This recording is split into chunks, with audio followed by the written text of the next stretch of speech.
Welcome to the ID Spouse.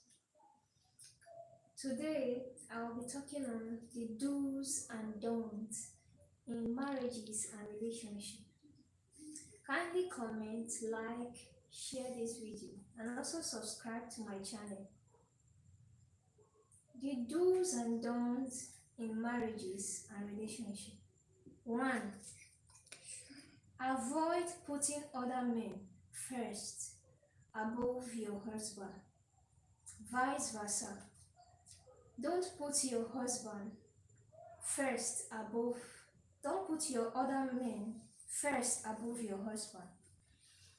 For you to be a good wife, you don't have to put other men first above your husband.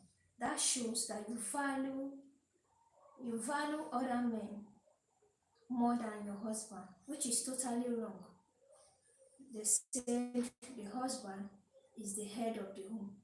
So you as a wife, you have to be subject to your husband. That means you're first before other men. So if you have been doing that, putting your pastor, your brothers, your daddy above your husband, is totally wrong. If you want to have a blissful home, you want your home to be peaceful, to put your husband first, because he is the head of the home and you have to accord his respect to him. So that is one of the and don'ts in marriages and relationships. So number 2, your discussion with others about your partner should be positive. Don't go and be discussing negative things about your partner to others. That means you are sending that person out. The person might have told you some secret things about him or herself, and you are sending the person out to others.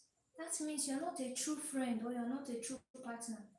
Don't go and be speaking negatively about your partner outside. Talk to others positively about them, even if they have their negative side. Tell others about the positive side, because sometimes the positive side overshadow the negative side. If you don't like the person, don't even go about trying to make the person feel good about you liking him or her. But if you like the person and you want to be in a relationship, or you're already married to the person, don't go and sell the person out.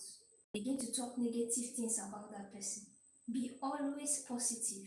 Talk positive about the person. Even if you know the bad side of the person, talk to the person privately or personally about it.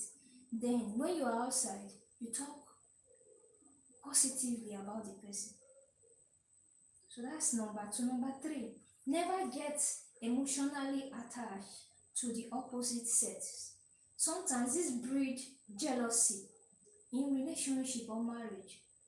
I'm in marriage now, and I'm telling you, as a married person, I'm telling you that this can breed jealousy. You begin to attach emotion to an opposite sex. This is totally wrong. That means you don't want your relationship to work out. If you want your relationship to work or your marriage to work, don't begin to attach emotion to an opposite sex. It's totally wrong. Try as much as possible to relate in the fisher level. It should not pass that level. When you begin to pass that level, that means there's something attached to that friendship or relationship. So try as much as possible to make your relationship with the opposite sex very formal. So if you know you are indulging in that, you have to try to change so that your relationship can work out or your marriage can work out. So number 4, never get financial assistance from the opposite sex without the consent of your husband or wife.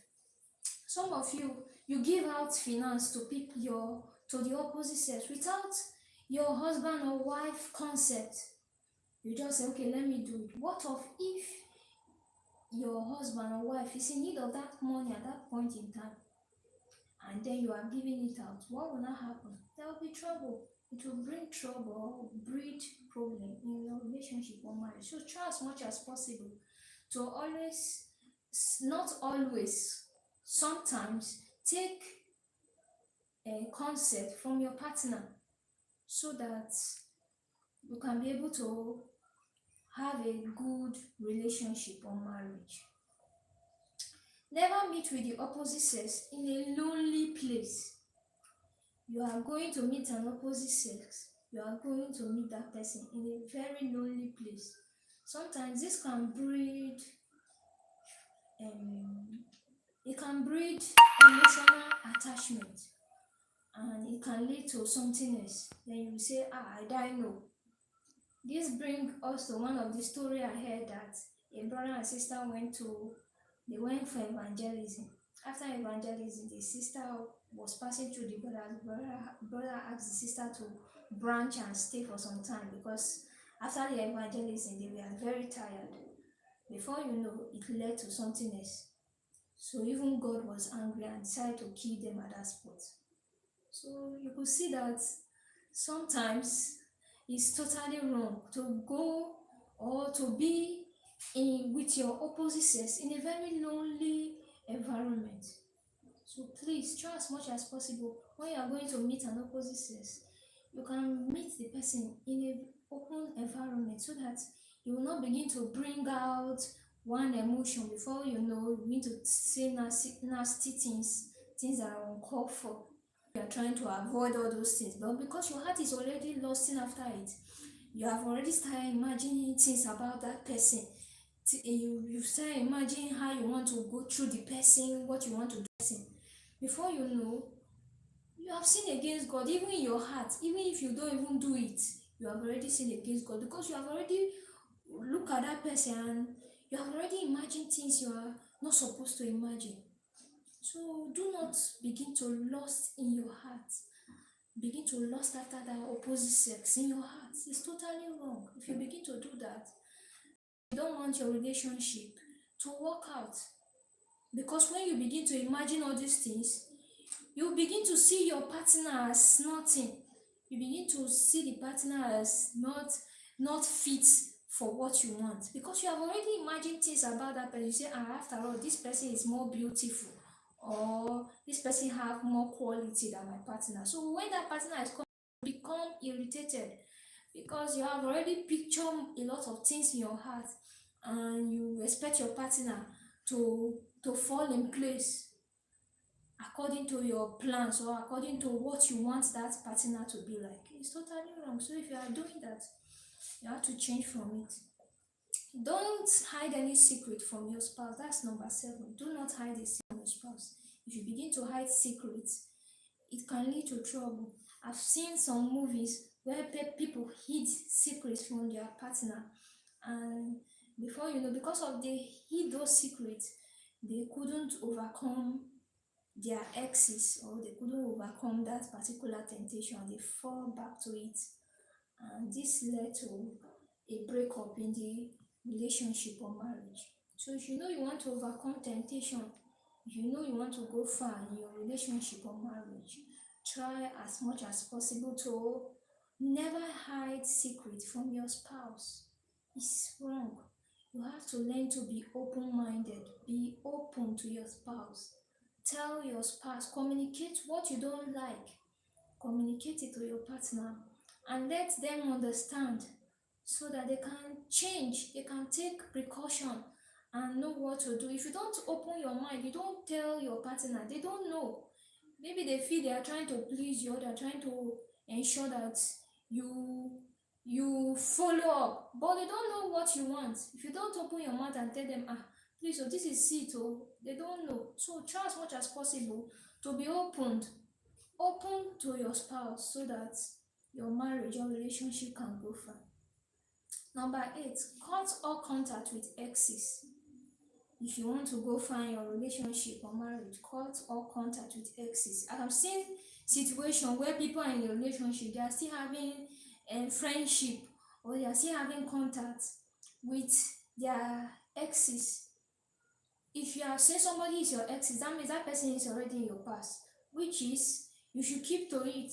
But once you want to bring that person to the present, that means you don't want the relationship to work out. You want to go, have you ever seen somebody that vomit and go back to the vomit?